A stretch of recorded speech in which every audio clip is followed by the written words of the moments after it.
I had a conversation with Gopi and Ashwini, who went to US in 2011 on L1 visa. While I was boarding the flight to US, I was like, I'm going to return in 3 years for sure.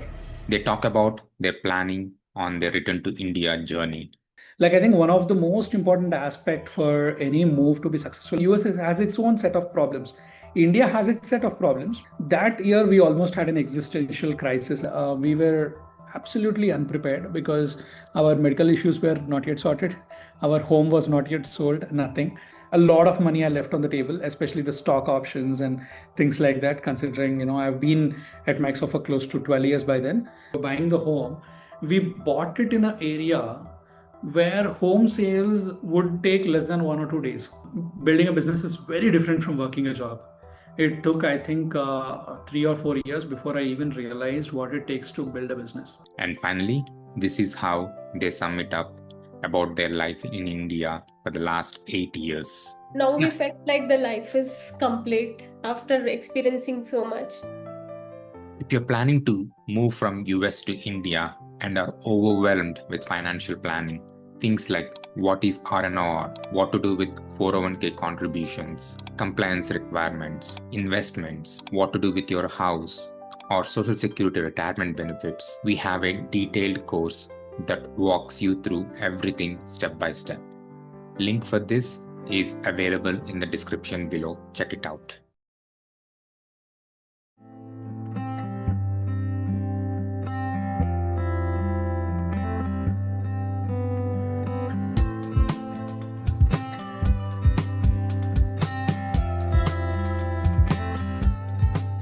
So thank you very much, Gopi, for joining us today. So let's start a bit about your background and what made you to go abroad. Thank you, Avinash, for hosting me, first of all. So glad to be on the Desi Returns podcast. I'm a 2006 graduate from CBIT in Hyderabad. So my schooling was in Hyderabad in HPS Ramantapur. Then I did my engineering in CBIT. And I mean, right after college, I got placed at Microsoft, which was like a dream come true. So I just worked at Microsoft Hyderabad for close to 3.5, 4 years. And in about 2010 end, 2011 beginning, then we started, looking out for opportunities. The main reason why I sort of looked out for opportunities was at the time, if you look at the kind of work that we did at Microsoft, it was like pretty much outsourced kind of work. The quality of the work didn't exist. I mean, and I was growing also pretty well, and I kind of felt like I hit a ceiling with the kind of quality of the work that we are doing in the Hyderabad center. Then I said, let me apply for other groups, and and again, being born into a Telugu family, obviously, there's always this thing that, why don't you want to move to the US, right? Like there is certain family pressure or societal pressure as well, as in like, let's explore US, let's see what it has. Like there's always this itch, right? And about 1 year before, what happened is I was on a business trip to the US. So I went to the Microsoft headquarters on a B1 visa. Then I had to work I just some couple of meetings and all that for close to 3 or 4 months.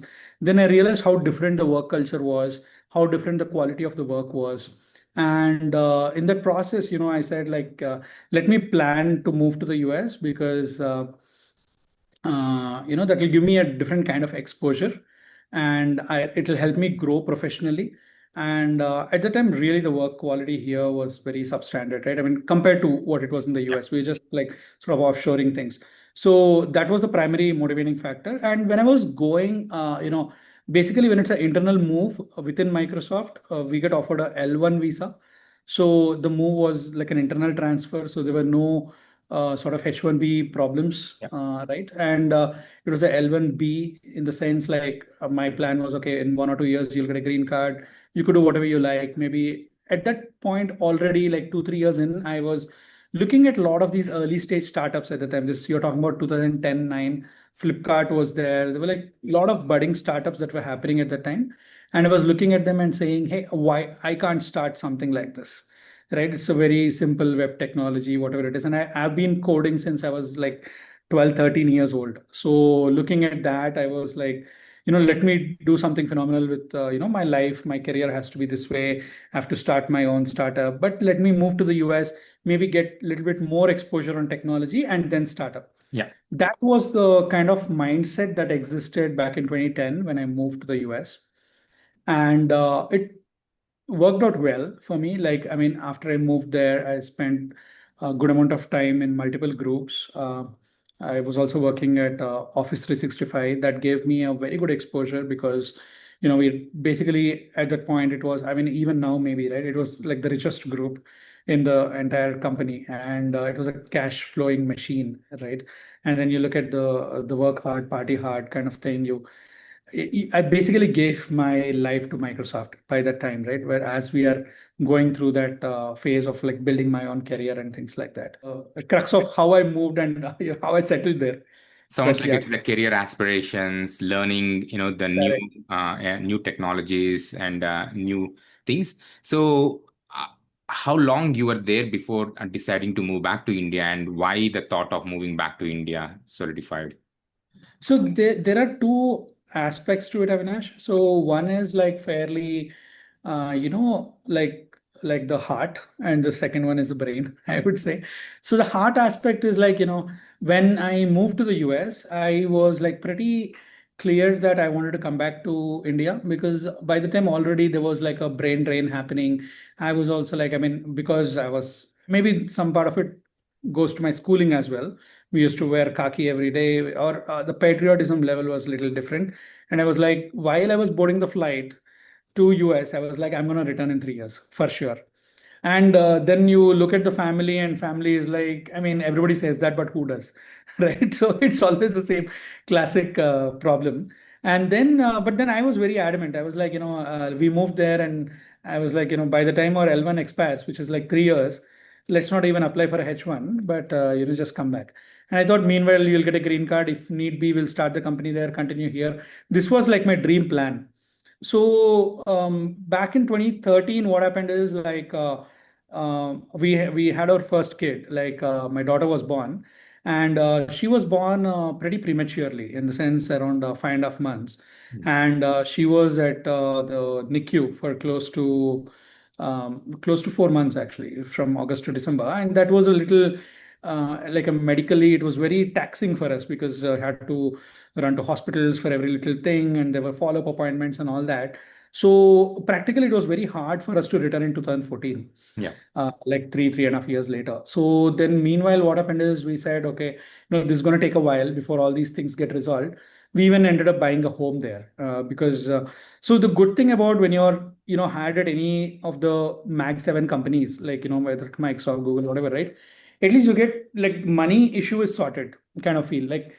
Of course, there is always like you can't put a hard number saying that like, this is the, like, there's always going to be people who will be earning more than you. That's not the point. The point is like to lead a comfortable life. So in 2013, we kind of bought a home. Even before we welcomed our kid back home, we bought a home. And again, I had the same mentality, like, this is not going to stop me. If need be, I'm just going to sell it. Yeah. And again, the whole thing repeats, right? Everybody's looking at it and saying, hey, he's going to say all this, but will he really? But I never cared about the society in that sense. My aspirations were very important. Like, me and my wife, like, ours is a love marriage. So, like, we were always on the same page, like, during our discussions as well. Hey, when do we return? When do we stay here? How do we grow up our kids? Like, I think one of the most important aspect for any move to be successful, I kind of felt is like, your spouse support, Yeah. right? If that doesn't happen, like, it's very hard. Yeah. So back in 2013, my daughter was born. For about 1.5 year, 2 years, we were like struggling with all the medical things. 2015 is when I turned 30 actually. So I'm a 85 born, so I turned 30. That year, we almost had an existential crisis, in the sense like, that was our heart saying it's high time, just move to the US. Sorry, return to India, move back from the US. And we sort of decided that year that, let's start planning at least. We already had a home that was, we were 1.5 year into it. So there were installments going, we were building things, and I was also at the peak of my career. And back in India, my wife was working at IBM. Then when she moved to the US again because of the H1B issues and all that, she couldn't continue her career. In the middle somewhere, she got a EAD. She could pick up a couple of jobs, but that was also another challenge, right? In the sense like, every time you move on a H1B, the spouse always has to take a hit because only one of them can actually work. The second one, the other person, either if they get an EAD, it's good. If they don't get an EAD, then things come completely to a kind of standstill for them. So that was the intent. So in 2015, I applied for ISB and I got admitted for the 2016 intake. And when that happened, we were absolutely unprepared because our medical issues were not yet sorted. Our home was not yet sold, nothing. So kind of wrote to ISB admissions team saying that, can I postpone the admission, defer it by another year? And they asked for a small deposit, and then I joined in 2017. But this whole exercise has taught me a couple of things. One is, obviously the spouse support that I talked about, and having both of us being on the same page. The second thing is like when we were in the US, right? We were always thinking about, obviously we now have a kid. We are supposed to be responsible parents. And now next level, when you think about how they are growing up, are we giving them the right environment, things like that.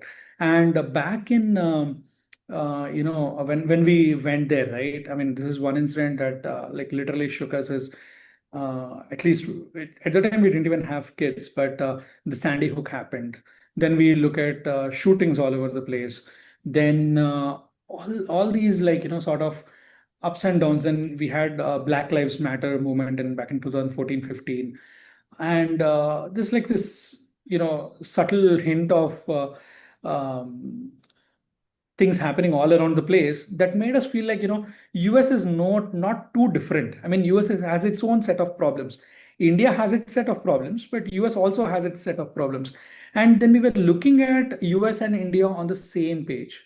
We never put US on the pedestal and like India is here, so being in US is better, being in India is not as good or whatever, right? So sort of got that equation right, that anywhere the problems will exist, and it is up to us to either solve those problems for ourselves or sort of avoid them altogether, circumvent, whatever you want to do. And that sort of made our decision easier. In the sense, then once we put them both on the same level from an altitude perspective, we're like, okay, if we have to move back to India, so be it. At least we have our freedom sorted. And we could do things that we love. My wife Ashwini, she could talk more on that.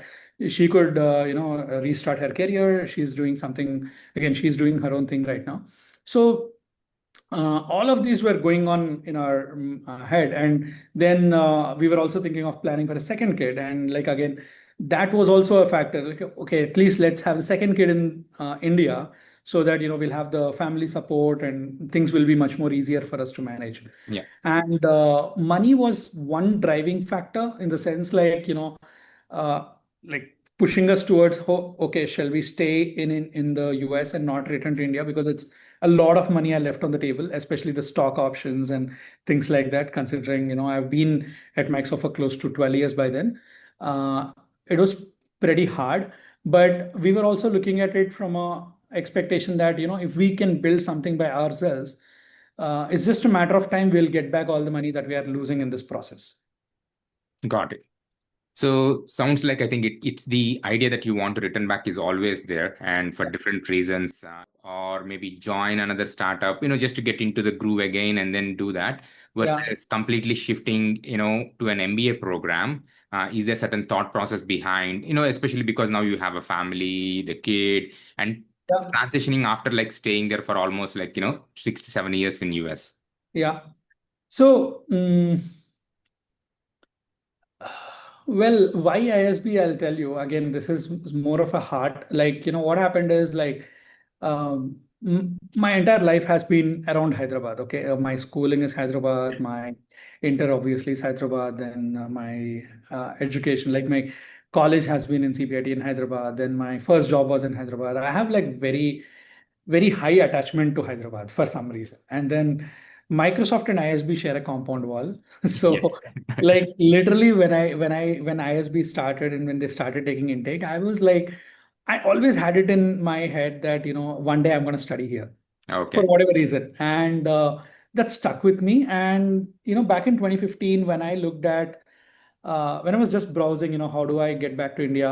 At the time, there were some couple of forums, not too popular. I was also, at that time, I was a big user of Reddit as well, just learning from other experiences. Somewhere I saw an ISB ad that said Bridge to India. And I'm like, okay, this is awesome. So now that I've worked for so long in the US, right, and have a very good profile. See, at the time when I applied, I think 2, 3 years experience, guy working at Microsoft, but it was not such a big deal actually. So I didn't get an admit back in 2009 or 10. And again, maybe if I have got, maybe I would have not left to the US, I don't know. But I didn't get an admit then, and then I moved to the US. But this again, all this always stays in your mind, right? Like maybe with this profile, I can get in. Yes. And at the time, already the college was having very good rankings. And I was also like, for 10, 12 years, I was at Microsoft just as a software developer, and I was very, very deep into technology. Like I could handle massive projects at Office 365, almost like core services for them. And when I looked at my own profile, I said it's super deep technical. I need to have like a T kind of profile where I'm very deep technically, but I need to know a little bit of marketing, a little bit of sales, a little bit of operations, a little bit of finance. And again, like if you go with a common consensus, right? Like people say, hey, if you want to start a startup, like join a startup. And I was always questioning everything. Like I couldn't take anything by just the face value or like common knowledge, right? I was like, okay, because just because everybody says that doesn't mean that it is applicable in my situation. Maybe in my situation, I need to do an MBA so that for 1 year I'll just be focused and learning other aspects than technology, so that I know the building part, other aspects I'm going to learn. And maybe I'll find my co-founder. I'll make good friends. I'll learn about the Indian market. It's been a while since I left, and all this stuff. And beyond everything, I think another aspect is like we were too tired.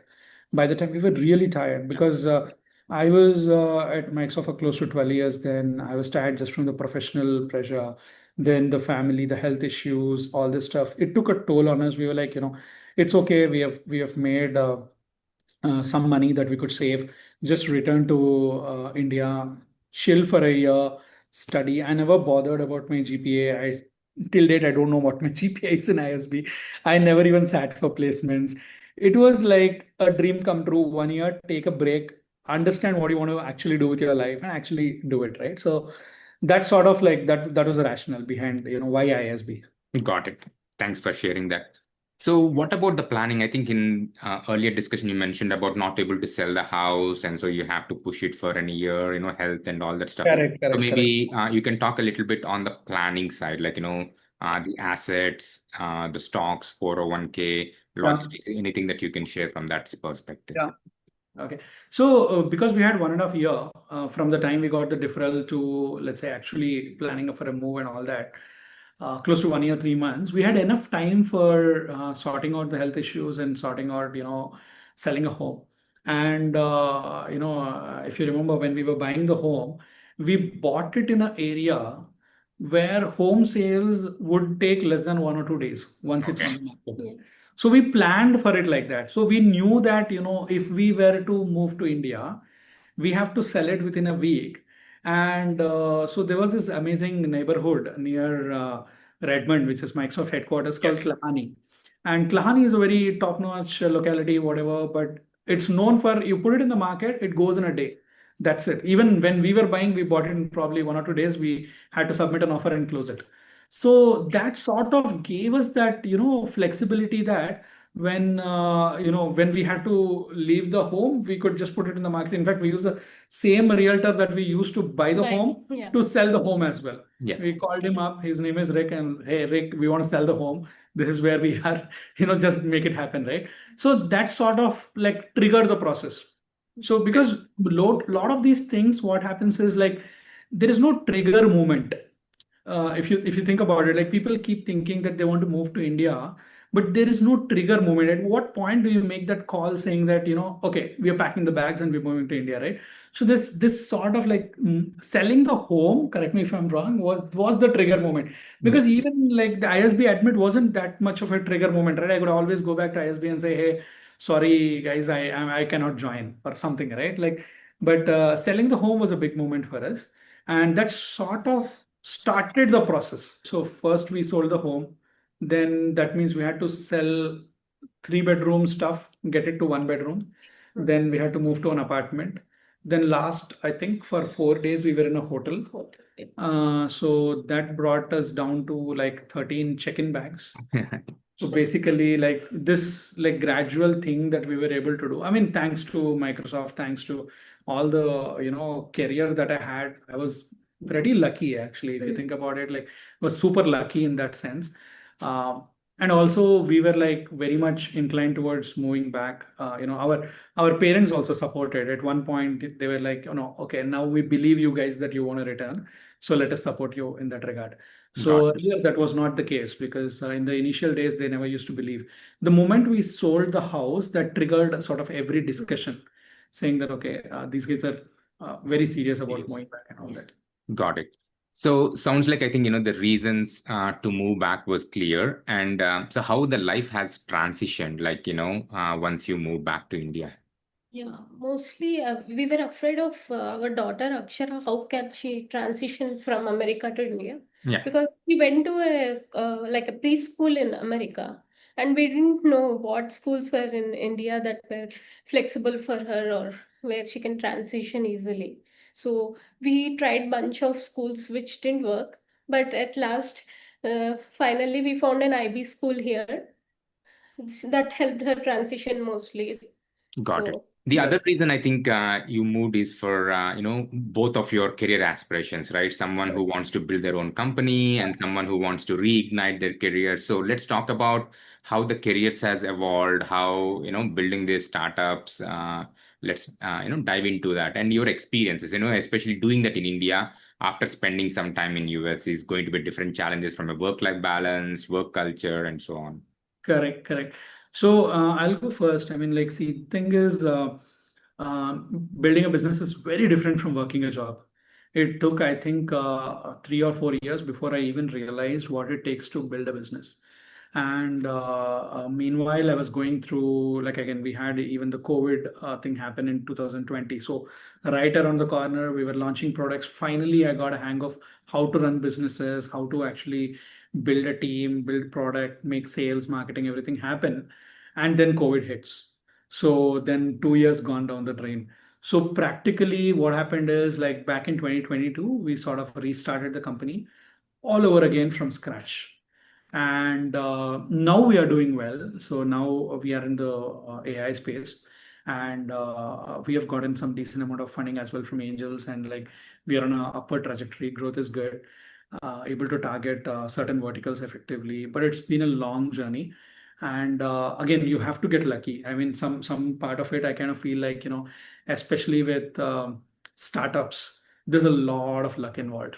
The time, the timing is should be right. The kind of skill set, the kind of people you get on board, co-founders, everything matters, and people will drop off midway, and you have to plan for that.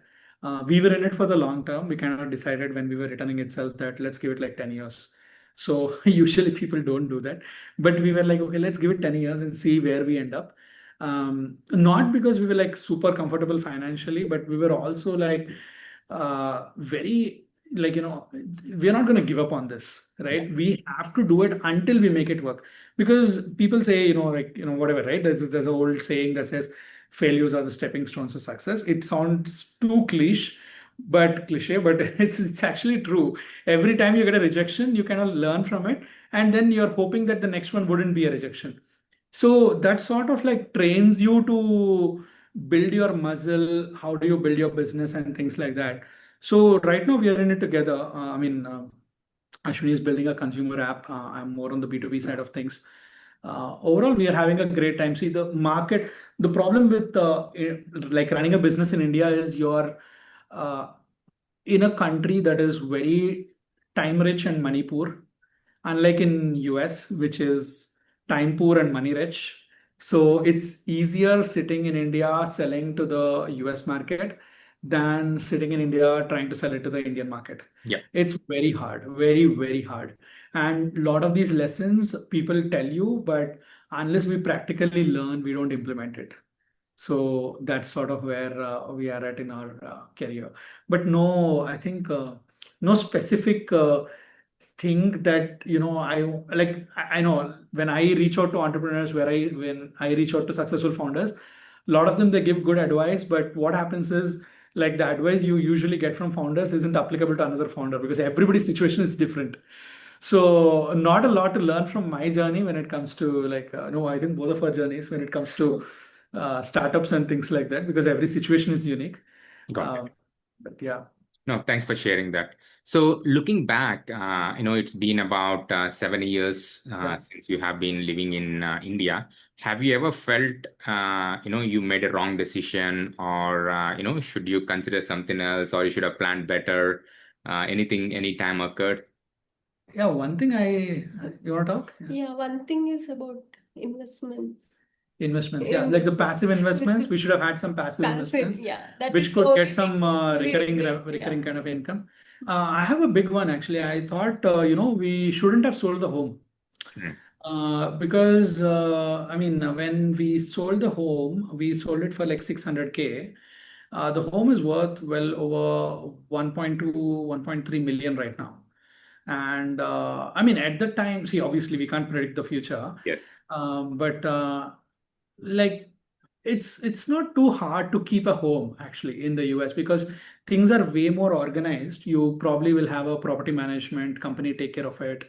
At least your monthly rent will cover sort of your investment. When we were there, it was that situation actually. So we bought it for like 450K, and like our monthly installment was close to 3K, 3.5K. That's it. And so that I could have easily gotten from the rental itself. Sure. So when you have an asset that sort of like is paying back the rental, I mean, the rental is kind of paying back the installment. There was no point actually selling that asset and coming back. That probably was like a decision that we just took it in like sort of like okay, let's just do it. But if there's an opportunity where you can hold on to some assets that can generate some cash flows or that could just pay back their own installments and things like that, I wouldn't have done that. I mean, I think a lot of that also comes from maybe your parents or friends or somebody telling you, hey, this is not right, this is right, or whatever, right? It's not that at that age you're just like very rash in some of these financial decisions. I wish I could have done that differently. Got it. So is there anything that we haven't covered that you want to bring up, or any advice for people who are considering about moving to India? So one thing is like there is a slight cheat code. I think my daughter will kill me if I say this on a podcast because she's going to definitely listen to this. Is that try and move before they turn 4 or 5, so that there's not much big of a struggle there in the sense like the kids transition easily. I'm not saying. I mean, of course, there's like I'm just sort of pulling her leg in the sense she doesn't have an option then, right? If she was like 7 or 8 years, then it becomes a debate. The sooner the better, right? Because Yes. kids have like a period where they're making friends, honestly. Like, if their friend circle is like if my kid has to move right now to US, it's not that easy, right? Because she's made good amount of friends here. She enjoys in the community, all that. So that I cannot take it away from her. She is building her career in Carnatic music. She is doing her violin. She does attend cubing competitions. She is well settled into the Indian atmosphere, the Indian way of doing things, the culture, the food, everything. So it's very, very hard. Having said that, will they, if they really have to move back, will it be that hard? I guess not, because US is still a land of immigrants. Everything is pretty sorted there. The process is in place. So when people are, transitioning back to US, there is not much of a hassle. And always, again, I don't know whether, Ashwini agrees to this now, but at the time when we were moving to India, we were like, let's try it for a couple of years. Yeah. So that always kind of eases your decision. You will say, okay, let's try it for a couple of years. So that's one very important thing. But Uh, But we were actually already decided to move, so we were never going back to America again. Now going So back. So there is that's no point in trying. Yes. yeah. Now Transition. now we are set here, Yeah. but that mentality just eased us. So I was always like, "Oh, if nothing works out, okay, yeah, let me just go back to join Microsoft and then again take the same L1, just move back to US, right?" Just having that mindset sort of helped. And uh, again, kids go through this. Like I want to talk a little bit about kids more in the sense. See, now we have a second one, a younger sibling. Now he is going for his cricket coaching here in one of the top academies in Hyderabad. So he is having a great time. Like morning 5:30, he wakes up, goes for cricket, and I take him there, spend a couple of hours there, then come back. Then we spend a lot of time with and then he goes to school, then he comes back, spends a lot of time with us, then sibling time, then all of this family time that we have on the weekends. I can't put a price to all that actually. Like, when our parents, both of our parents live on the other side of the city. Yeah. We are ourselves in like a gated community on the west side of Hyderabad. So anytime during festivals or if it gets, a little lengthier, maybe more than 3 or 4 weeks, we haven't seen our parents, then we go back to their place. Yes. So they are getting their grandparents' time. Lot of these smaller things, I could never imagine that, this is even possible in the US, right? Because they will come there. I mean, my parents have come to US for visiting, her parents have come to US for visiting, but every time they're there, they're always in a rush to go back. Yes. So it is just very unfortunate that it's very few parents who can like sort of make the transition and continue to be there. Yeah. So in our case also it was the same thing. They can't like actually stay there for a long time. Maybe 2-3 months tops, they move back. So with all that, we were like, let's say we just, when we moved here, um, all these these little things really really matter because most of the podcast we have been talking about these grand ambitions, big goals, and ISB and all these big goals, entrepreneurship, Microsoft, all this, but the little things mattered so much. Like when we were having our second kid, right? Like the very fact that we were back in India meant that we could actually have like a like a Help. baby Yeah, help set from help from grandparents and grandparents, everyone. right? And the baby shower, Yeah. Yes. all these little things really, really matter. We actually did not think about the little things when we were making the transition, but when we experienced it, it was like a bonus. Yes. And the very fact that, if somebody gets sick, you could just go there, spend a day with them, come back. These are very priceless things, Avinash. So, I mean, I cannot put a price on that. For sure. I So mean, I think we there is thought no, this, yeah. These yeah, are very, very important and these are subtle things and it's hard to, correct. yes, Correct. explain.